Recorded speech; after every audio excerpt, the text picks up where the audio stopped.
Implementation of the new automated express penalty system, EPS Auto, that uses surveillance cameras to track down traffic violations is in key stages back, this time to stay. Last year in June, just weeks into its implementation, Works Ministry officials were forced to dial back on enforcement of EPS Auto after motorists massively rejected it, especially the 30 km/h speed limit in urban and high pedestrian zones that attracted a 200,000 shillings fine. This fine was to be paid within 72 hours, just 3 days, after which a 50% surcharge was applied.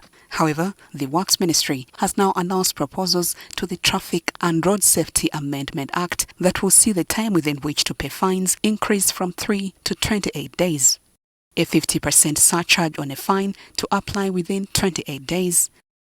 Provision of red light violation offence in the traffic law, and days for vehicle transfer to be increased from 14 to 30 to give room for secondary car keepers to register. This is because fines will now be slapped on drivers, not owners of the vehicles, and for the 30 km/h speed limit only to apply in residential and high pedestrian zones, not applying to the entire road as was the case. Meanwhile, research analyst Prosper Mobangizi has proposed for this to be revised to at least 40 km/h. So would expect a 40 km/h speed limit in the urban areas and residential areas as being more of a consensus, hitting between the highest, which is Kenya at 50 km/h, and the lowest, which is Rwanda at 30 km/h.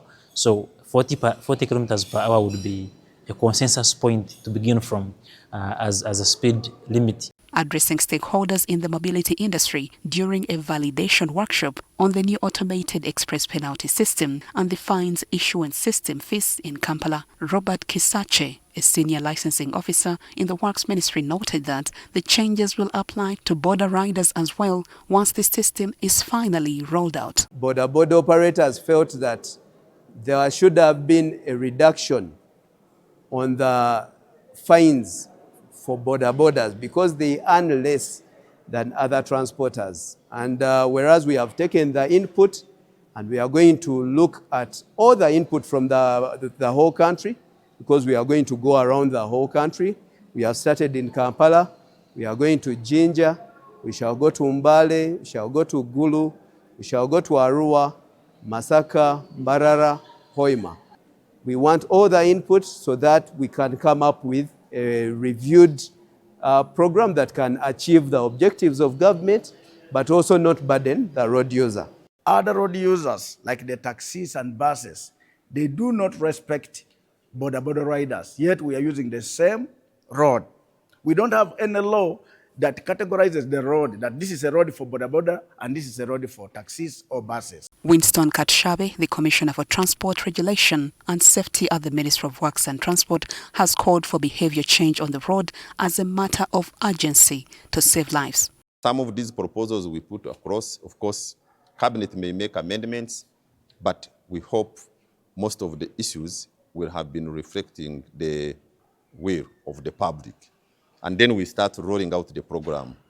We also want to make sure that the public is not inconvenienced. If a camera is in another, maybe in a half a kilometer, we should also put that signpost and say camera ahead, so that actually, if you are speeding, then that can actually prevent you from speeding. The ministry has also revealed plans to ensure Kampala Capital City Authority installs proper road signage and for line authorities to ensure surveillance cameras are erected in the right spots.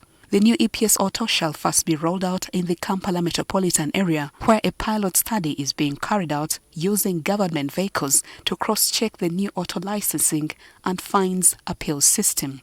According to the annual police crime report, on average, Uganda loses 14 lives daily to road crashes, with 50% of this attributed to speeding. Works Ministry officials are optimistic that once Cabinet approves the proposed changes, road carnage in Uganda will be dealt a blow. Juliet Naloga, NTV.